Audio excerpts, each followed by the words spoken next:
고난을 이겨내는 성령의 은사, 오늘 말씀 제목입니다. 오늘은 말씀드린 대로 성령 강림 주일이면서 한국교회 예배 회복의 날입니다. 그동안 우리 코비드-19 때문에 경제활동, 학교 공부, 일상생활 모든 것에 불편한 고통을 겪고 있는데 벌써 이게 넉 달이나 되어버렸습니다. 무엇보다 심각한 것은 교회는 말세가 될수록 어떻게 해요? 모이기를 힘쓰라 그랬는데 모일 수 없는 상황이 되고 교회 자체가 이름이 모임인데 모임이 제대로 되지 못합니다. 6.25 전쟁 기간에도 예배 모임은 포기한 적 없고 오히려 더 열심히 모였다고 하는데 이 바이러스는 그걸 막아버리고 할 수 없었습니다. 그래서 우리 한교총회에서 또 우리 합신총회장 문수정 목사님께서 방역은 최선을 다하되 예배 회복에 총력을 기울이자 하고 예배 회복의 날로 선포했습니다. 요즘 누구를 만나든지 이 바이러스 때문에 큰일이다, 정말 힘들다 그렇게 말합니다. 그러나 한숨만 쉰다고 해결되는 것이 아님을 우리 또 알고 있죠. 정말 감사한 것은 이렇게 힘든 상황 속에서도 성도는 승리할 수 있는 원동력이 있는데 그것이 바로 성령님이 주시는 은사입니다. 오늘 읽은 말씀을 보니까 초대교회 시대에 지금 우리가 힘들다는 것보다 훨씬 더 힘들었지만 그 가운데서 믿음으로 잘 이겨낸 신앙의 선배들을 만나게 되는데 그들을 통해서 오늘 승리의 비결을 배울 수 있습니다.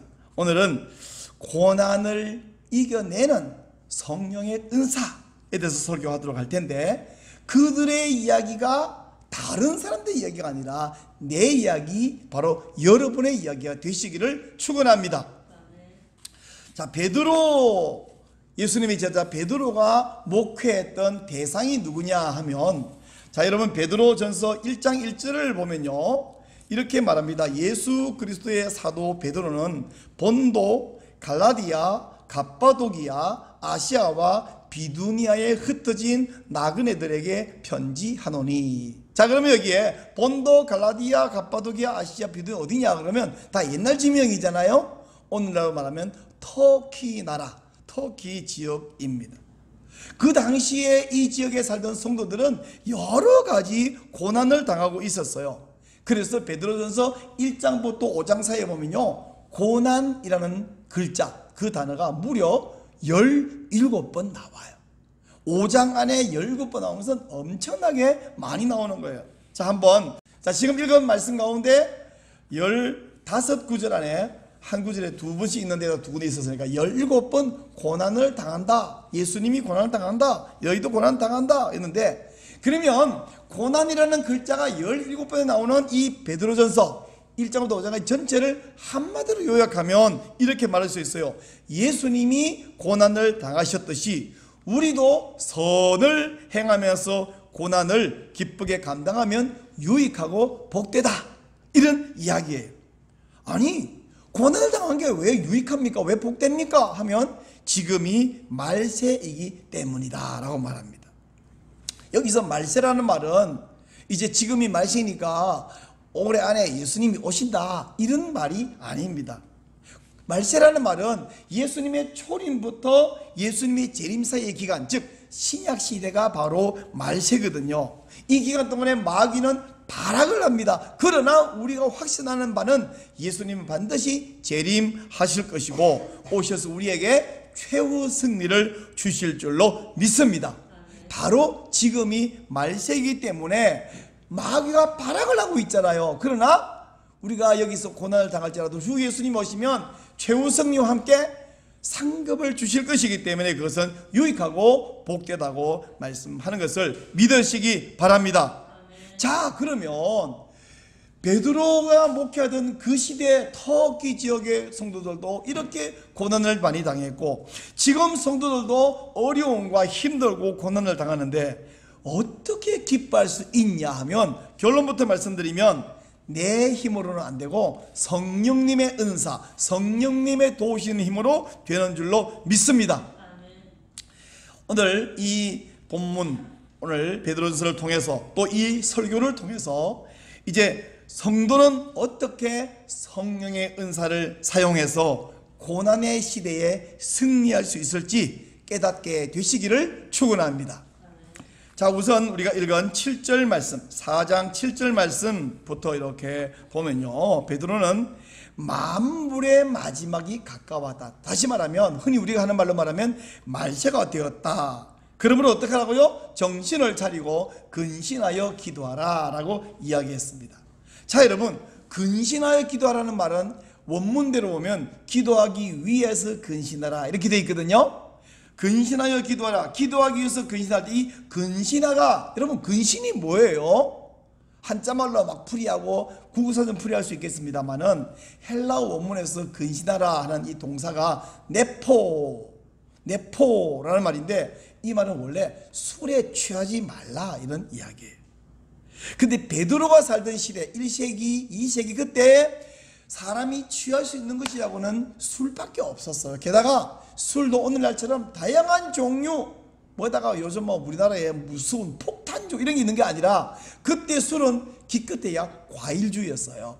성경 보면 포도주와 독주를 금한다 이런 말 할 때 그 독주는 보드카를 말하는 게 아니고요, 그 독주는 뭐 도수 30도 50도 이런 걸 말하는 게 아니고요, 독주 해가지고 검색을 해서 설명을 보면 사과, 석류, 또 대추야자 뭐 이런 것들을 발효시킨 과일주를 이야기하는 것을 볼 수 있습니다. 근데 오늘날에는 술도 막 엄청 독한 독주도 있지만 술 외에도 사람이 취할 수 있는 것이, 심취할 수 있는 것이 종류가 많아요. 물론 우리 성도는 마약에 중독되거나 술에 취하거나 그런 것은 안 하지만 우리가 기도하는 것을 방해할, 심취할 것들이 많단 말씀이죠. 그러므로 기도하지 못하게 내가 푹 빠져드는 것이 무엇인가 경계해야 돼. 아이들, 청년들은 PC게임에 빠지면 공부할 때 30분은 왜 이렇게 안 가고 기도할 때는 10분도 그렇게 안 가는데 PC게임 1시간은 너무 잘 가는 거예요. 아줌마들은 드라마에 빠지면 1시간이 그냥 가는 거예요. 그런가 하면 평범한 사람들은 일에 빠지고 돈 버는 데에 빠지고 세상 재미에 빠지는데, 제가 PC게임 나쁘다, 드라마 나쁘다, 돈 버는 건 나쁘다, 일은 나쁘다, 이게 아니라 기도하지 못하게 거기에 깊이 빠져든다. 그렇다면 어떻게 돼요? 버려라, 끊으라가 아니라 우선순위와 시간 사용을 어떻게 해야 돼요? 재조정하시기를 바랍니다. 제가 설교를 더 길게 더 소리를 지르서 하는 것보다 여러분이 여러분 스스로, 그렇지, 내가 기도해야 되는데 내가 우선순위를 기도하고 이거 해야 아니라 이거 하고 시간 남으면 기도하려고 뒤로 미루다 보면 나중에는 피곤해서 못하고 바빠서 못하고 시간 없어서 못하고, 아니, 시간 사용과 여러분의 마음의 우선순위를 반드시 재조정하심으로 말미암아 기도의 시간을 확보해 내시기를 축원합니다. 아멘을 하시는 분은 좀 기대가 되는데, 아멘 안 하시면 너무 설교에 감동해갖고 지금 아멘할 타이밍을 놓친 줄로 믿는데 반드시 재조정하시길 바랍니다. 자, 7절에서 근신하여 기도하라, 다시 말하면 기도하기 위해서 근신하라 이렇게 말했는데, 이것이 단순히 기도 자체만을 말하는 것이 아니라 기도와 함께 기도하는 사람으로서, 기도하는 성도로서의 삶을 포함한 것임을 바로 8절을 보면 알 수 있습니다.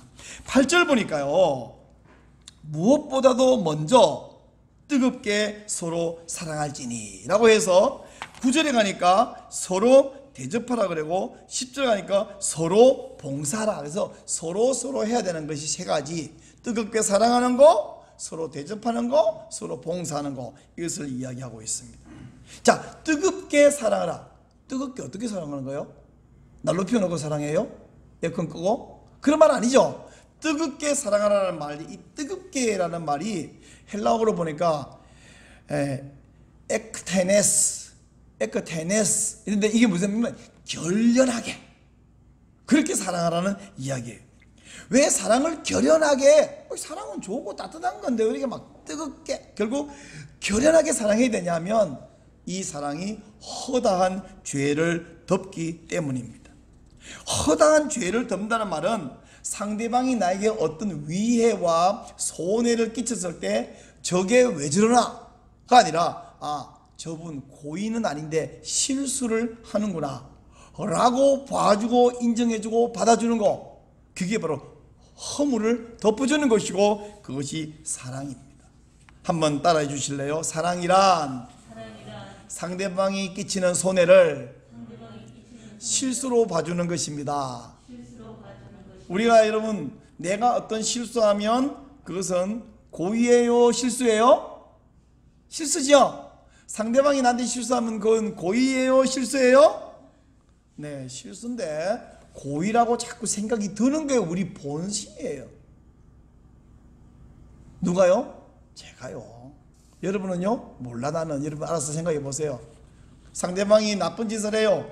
고의로 보입니까? 실수로 보입니까? 대답하지 마시고 앞으로는 고의가 아닌 실수라고 봐주시기를 바랍니다. 이 허다한 죄를 덮어줘야 되는 이유는 뭐냐면 그 사람을 위해서도 그래야 되지만 내가 살려면 그래야 해요. 저게 고의다, 작정을 한다 그러는 순간 내가 못 살겠더라고. 제가 경험해 보니까. 자, 여러분 이게 무슨 말인가? 제가 평생 살면서 저를 봐보세요. 제 왼손에 여러분 눈에 안 보이지만요, 낫 자국이 한 20개는 있어요. 우리 아버지가 10살도 안 됐을 때 낫을 주면서 토끼풀을 배우라 그래가지고 이 10살도 안 된 서투른 애가 낫으로 이렇게 풀을 뺀다고 이러다가 풀을 꿰는 게 아니라 내 손을 쪼아버리고 손을 잘라버리고 이게 한두 번이 아니요. 요새 같으면 10살 안 된 아이에게 낫 쪼갖고 손가락에 칼 이렇게 쪼으면 아동학대라고 그러겠지만 옛날에는 그런 말이 없었어요. 그런 개념이 없었어요. 그러면 아버지는 잠깐 놔놓고 내가 내 오른손으로 왼손에 낫을 이렇게 쪼았으니 오른손이 이 왼손 한 것이 고의예요, 실수예요? 실수지. 고의면 뭐예요? 내가 미친 사람이. 내 몸에 오른손이 왼손 그렇게 했는데도 이러면요, 이 바보가 지금도 붙잡아줘요. 때로는요, 못질한다고 망치로 때려가지고 아빠 이런 적도 한두 번이 아니고 낫으로. 여러분 주부들은 종종 오른손으로 왼손 벤 적이 있다 없다? 있다. 그래갖고 너무 화가 나서 왼손이 칼 들고 옷을 도로패버린 적은 있다 없다? 없다. 그럼 왼손은 바보냐? 아니, 왼손이 분명히 이렇게 생각합니다. 오른손이 실수하는구나. 왼손이 착해서가 아니에요. 이건 너무 당연한 것이기 때문입니다. 그러면 왼손이 비켜 이 바보야 내가 할게 그것도 못해? 그런 적이 없어요. 근데요, 사실은 왼손에게도 오른손이 필요해요. 때로는 나를 자르기도 하고 때로는 나를 망치로 때리기도 하지만 제가 없으면 내가 못 살아. 힘든 일이 있으면 테니스를 할 때는 물론 오른손잡이를 중심으로 이야기합니다. 야, 오늘은 힘드니까 네가 해. 그러고 라켓 주지 않아요. 너는 공만 들고 있어. 내가 때릴게. 칼질을 하든지 글씨를 쓰든지 무거운 짐을 들든지 늘 오른손에게 맡깁니다. 결국 공동체 안에서, 가정 안에서, 교회 안에서 함께 살다 보면 저 우리나라를 쳐들어 죽이라는 저 적군 말고 우리 교회 안에서, 우리 가정 안에서 우리 공동체가 잘 생각해 보면 그 사람은 나에게 꼭 필요한 사람입니다. 그러므로 허다한 죄를 또 실수했구나. 한 번, 두 번이야. 아니 벌써 낫으로 내가 조금 보다 20번이 넘는다니까요. 그러나 허다한 죄를 덮어주는 그것이 바로 사랑입니다. 그러므로 여러분, 우리는 천국에까지 가서 거기서 함께 살 사람들인데 아군들끼리 총질하지 맙시다. 아군들끼리 공격하지 말아요. 오른손의 잘못을 실수로 이해하고 실수로 인정하고 실수로 받아주시기를 바랍니다. 지금 옆에 있는 분에게, 우리 뚝뚝 떨어졌지만 그래도 옆 사람에게 말합시다. 허다한 죄가 있어도 덮어드릴게요. 시작. 허다한 죄가 있어 덮어드릴게요. 예, 말만 하면 안 되고 실제로 허다한 죄가 있어도 정말 꼴도보기 싫을 때도 덮어주시기를 바랍니다. 뭐라 그러면서 예수님이 베드로, 야고보, 요한에게 이렇게 말했잖아요. 마음에는 원이로되 육신이 약하도다. 뭔 말이에요? 네가 본심은 아닌데 네 약해서 그러는구나. 우리 그 이야기를 우리 지금 옆에 있는 분, 뒤에 있는 분에게 쳐다보면서 마음에는 원인데 육신이 약하시네요. 시작. 마음에는 원이로되 육신이 약하시네요. 네, 우리 예수님께서 우리를 보고 너 본심이 아니구나, 실수하는 거구나, 마음의 논대 육신이 약하구나 봐주시는 것처럼 우리가 다른 분에게 당신은 마음의 논대 육신이 약하시군요 라고 받아주는 여러분 되시기를 바랍니다. 자, 첫째는 막 결연하게 사랑하라, 이것이 기도하는 사람의 삶이고, 두 번째는요 서로 대접하라, 이게 9절에 나오는 말씀이고, 10절에서는 서로 봉사하라. 대접하는 거하고 봉사하는 거하고 한글로 보니까 별로 단어는 다른데 내용이 비슷하게 보여요. 근데 가만히 들여다보니까 좀 차이가 나요. 어떻게 나냐면, 대접하는 것은 이겁니다. 대접은 저기 물 한 것 대접해 드릴게요 이거 아니고요. 원래 대접하라는 것은 그거예요. 고대 사회에는 숙박시설이 없었어요. 호텔, 여인숙, 여관이 없으니까 어떻게 해요? 사람이 하루만 이동하면 갑자기 잠잘 곳이 없으니까 누군가의 집에 들어가 자야 되잖아요. 안 그러면 길바닥에 자야 되잖아요. 그래서 고대 사회에서는 낯선 사람도 자기 집에 초대해가지고 재워줘서 먹여줘서 보내는, 이것이 그게 사람이었어. 그거 안 하면 사람도 아닌 그런 시대였는데, 여기 대접하는 게 뭐냐면 집으로 초대해서 숙식을 제공하는 것이 대접이에요. 밥 한 끼 대접. 그거야 뭐 요새 5,000원부터 50,000원 사이 아무거나 하면 되지. 내 형편에 따라서. 내가 돈이 없으면 5,000원짜리도 대접하고, 좀 더 좀 있어 5만원 대접, 더 많으면까지 한 22만원짜리 대접하면 되는데, 그건 쉽죠, 형편 따라. 근데 이 대접은 우리 집에 재워요. 그러면요 우선 우리 가족 생활하는 공간 하나를 내줘야 되죠. 그리고 남이 하나 와 있으면 얼마나 불편해, 그죠? 근데 옛날에 빠갈빠갈 살 때는 좀 불편한데 아파트에 사니까 더 불편해. 아파트에 남이 들어오면 막 옷도 못 벗고 너무 불편해. 뿐만 아닙니다. 손님이 하나 오면 내 24시간 그거 매여야 돼. 그래 얼마나 힘들겠어요. 그래서 여기 뭐가 보세요? 대접하기를 원망 없이 하고. 어떤 사람이 이게 가능하다? 기도하는 사람이 그게 가능하고 성령 충만한 사람이 가능하다. 그래서 원망하지 말라는 말을 덧붙이고요, 10절에서 봉사한다는 말이 나오는데, 이 봉사는 우리 여러분 봉사 그러면 반드시 무료 봉사, 재능 기부만 떠올리잖아요. 근데 호텔 가서 식사하면 봉사료 10% 붙어 있죠. 아니 봉사인데 왜 돈 받아? 그러니까 우리가 약간 오해하는 거지. 봉사는 꼭 무료다가 아니라 때로는 무료 봉사도 있어요. 그러나 때로는 유료 봉사도 있어요.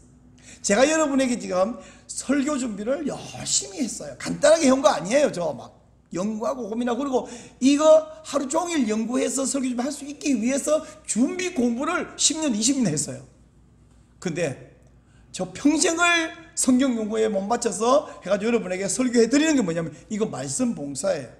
근데 봉사니까 공짜가 아니라 여러분은 또 목사에게 헌금한 것을 모아서 생활할 수 있는 사례비를 드리기도 하고, 그래서 유료 봉사도 있는데, 그러나 무료로 봉사할 수 있으면 하든지, 혹은 유료로 봉사할지라도 합당한 만큼의 사례비를 받는 것은 좋은데, 이걸 가지고 폭리를 취하면 그건 죄가 되죠.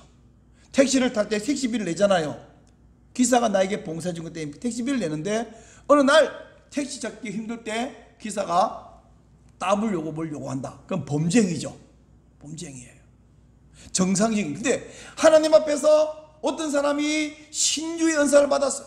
그래서 막 병이 안 난 사람은 정말 지푸라기도 잡고 싶어. 기도 제면 사람이 낫는 거야. 근데 이 사람이 뭐예요? 아무 데 가서도 치료 못하는 병을 내가 치료했으니까 그 무당이 복채 조금 내놓으면 대충 해주고 복채 많이 넣으면 해주는 그런 짓을 고대가 아니죠. 수십 년 전에 우리나라에 하는 사람들이 있었단 말이죠. 나중에 그 은사가 사라진 이후에도 그 은사가 있는 것처럼 쇼하는 사람도 있었단 말이죠. 이런 일들은 하나님이 성령을 통해서 주신 은사를 받아서 봉사하는 것처럼 하는 게 아니라 내 것인 양 하는데, 바로 그거 안 된다고 오늘 여기 10절에서 말씀하고 있는 것입니다. 여러 가지 하나님의 여러 가지 은혜를 맡은 선한 청지기같이 서로 봉사하라. 제가 지난주 목요일에 우리 동기 목사님들 모임에 총회를 해서 이제 총무 자리를 다른 목사님에게 넘겨드리고 왔어요. 지난 1년 석 달 동안 15개월 동안 제가 총무를 맡고 있으면서 동기 목사님들이 보내주는 회비를 다 가져와서 잘 관리도 하고, 모임 있을 때는 제가 밥값 내고, 또 수련회 하면 거기 숙비 내가 내고 커피값 제가 내고. 근데 제 돈을 낸 거 아니에요. 회비 몽으로 내는데 그거 갖다가 이렇게 해주면 총무가 수고한다고 고마워요 라고 말한다고 해서, 이야 나한테 고마워하네. 야 그러니까 너희들 나한테 고마운 줄 알아. 이 돈이 내 돈이 아니라니까요. 그리고 넘겨줄 때 마지막 1원짜리까지 계산서 다 넘겨줘요. 내 손에 앉은 동기의 돈이 하나도 없습니다. 여러분, 총무가 호텔비 내고 밥값 내고 커피값 내고 선물비 낼 때에 내 돈으로 주는 것처럼 생색을 내면 그 웃기는 양반이죠. 저는 웃기는 양반 아니었고요. 그냥 성실하게 하다가 또 임기 끝나니까 깨끗이 잘 넘겨. 이게 정상이잖아요. 목사님 그거 정상이잖아요. 맞아요. 저도 정상이지만 여러분이 하나님께 받은 각종 능력, 은사, 재주, 돈, 건강, 시간, 그 모든 것으로 봉사할 때에 그것이 때로는 무인 봉사가 되든지 혹은 유료를 봉사하든지 간에 그것을 생색 낼 일이 아니라 하나님 주신 은혜로 봉사는 청지기 정신을 가져야 한다, 이 말씀이죠. 어떤 호텔이 있는데 어느 호텔 사장님이 멋있는 손님을 한번 모셔더니 종업원 중에 지배인 불러가지고, 자 지배인님, 이분은 이런 유명한 이런 귀중한 분이에요. 이분 잘 모시세요. 그리고 갔어요. 그때부터 지배인이 이 사람에게 제일 좋은 방을 내주고 최고의 음식을 내주고, 또 시간 내서 무엇이 필요합니까? 벨 누르면 얼른 쫓아와서 물으셨습니까? 이 지배인은 자기 시간도 사장님 거고, 시간부터 그 다음에 자기가 주는 이 방도 내거 주는 게 아니고 주는 식사나 음료도 전부 내거 주는 게 아니라 사장님 걸 이분에게 주는 거잖아요. 이분은 청지기. 근데 여기서 이 사람이 짓거주는 것처럼 생색을 내면 이 지배인 다음 순서는 뭘까요? 잘리는 거죠. 해고당하는 거죠. 사장님 볼 때 이 금방인 놈 봐라, 내 거 갖다가 내 손님 대접하면서 짓거주는 양 큰 소리를 치네. 물론 수고했다고 그 손님이 지배인 하고 감사합니다, 수고했습니다. 또 사장은 당신 수고했다고 월급도 주고 하겠죠. 하나님이 주시는 능력 갖고 하나님을 섬기고, 내가 하나님이, 근데 하나님이 위에서 나한테 돈 봉투 던져본 적이 없어. 사람을 통해 주시지. 그건 받아요. 그러나 생각낼 건 아니다. 반드시 무료 봉사란 말이 아닙니다. 정당한 값을 받으면서도 하나님 주시는 것으로 하나님의 시킨 일을 감당한다. 바로 이것이 청지기 정신이라 베드로가 그것이 필요하다고 이야기를 하고 있는 것입니다. 혹시 이 말을 이해를 잘 못했을까 봐 11절에서 한 번 더 길게 자세히 또 말해요.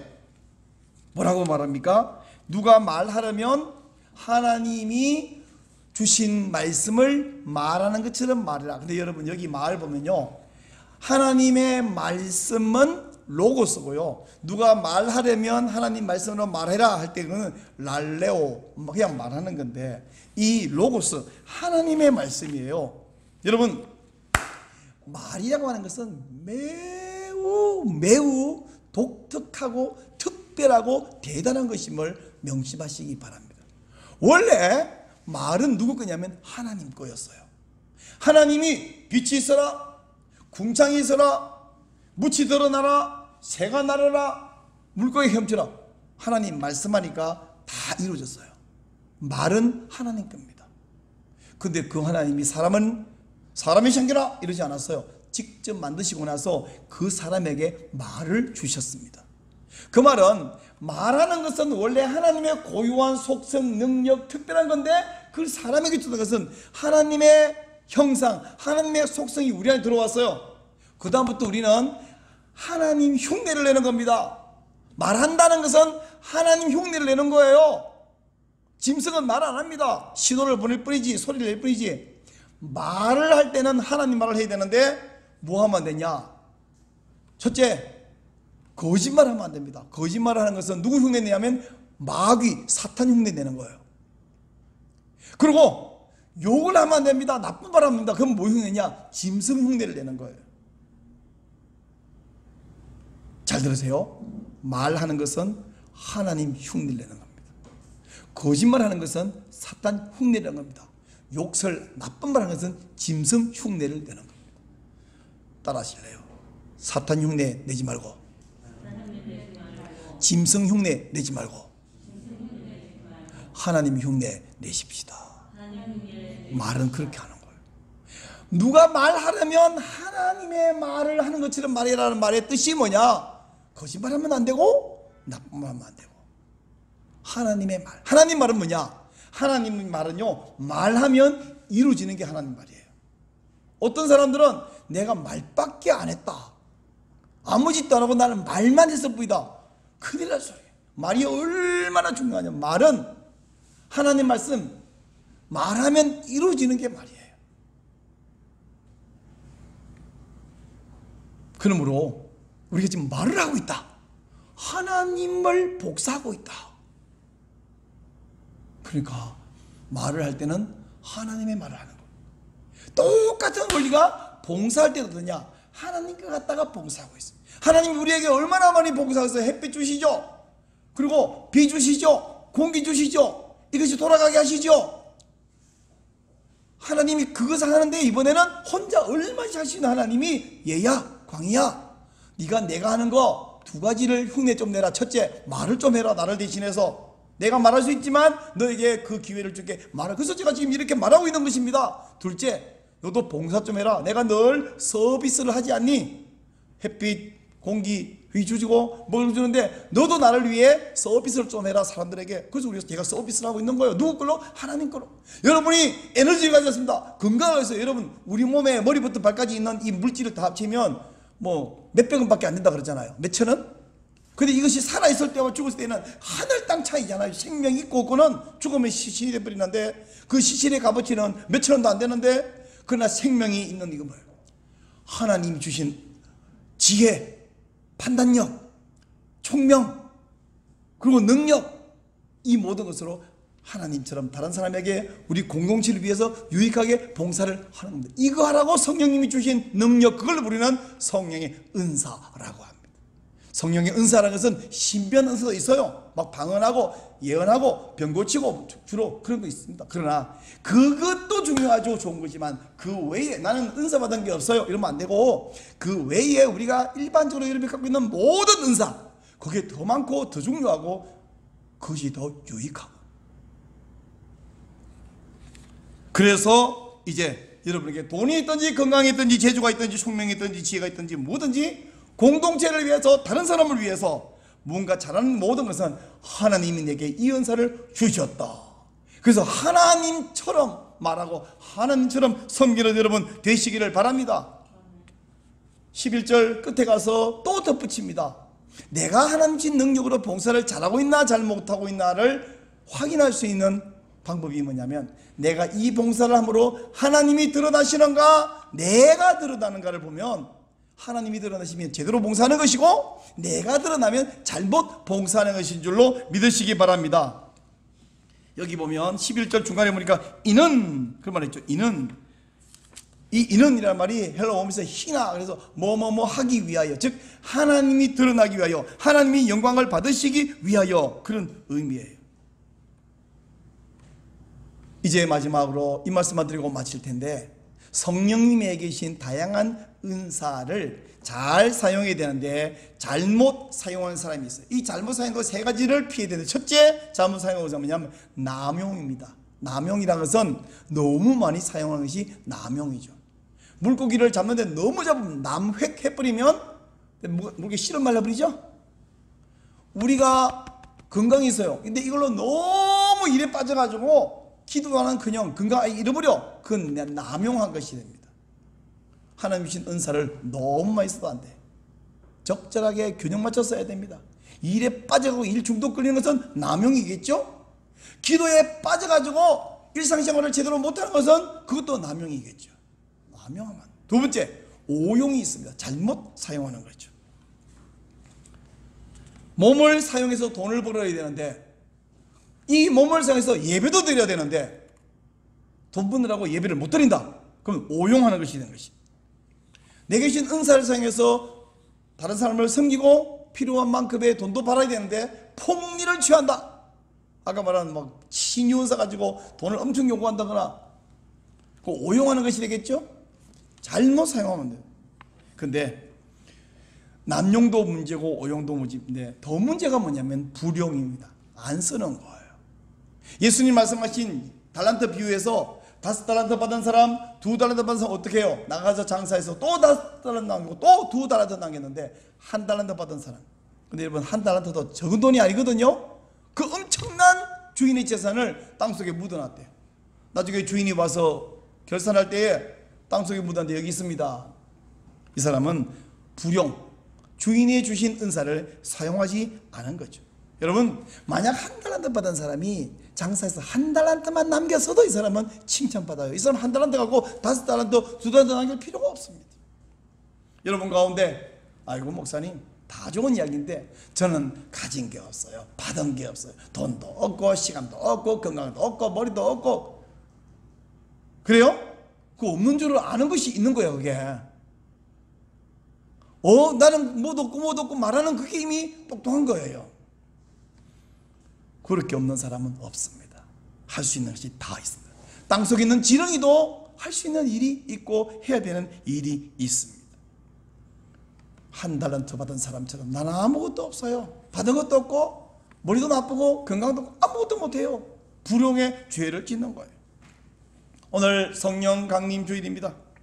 그동안 우리가 성령 충만, 은사 충만 기도했는데 중요한 것은 이미 받은 은사를 발견하고 확인하고 잘 사용하는 것이 더 중요한 줄로 믿으시기 바랍니다.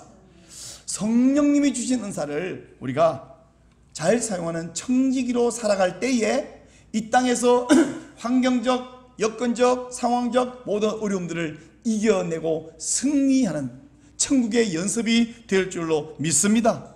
그럴 때에 성령님을 체험할 수 있고 그럴 때에 성령님이 우리를 도우신 것을 경험하게 될 것입니다. 그러므로 성령님 주신 은사로 고난을 이기고 감당하고 승리하는 성도가 되시기를 축원합니다.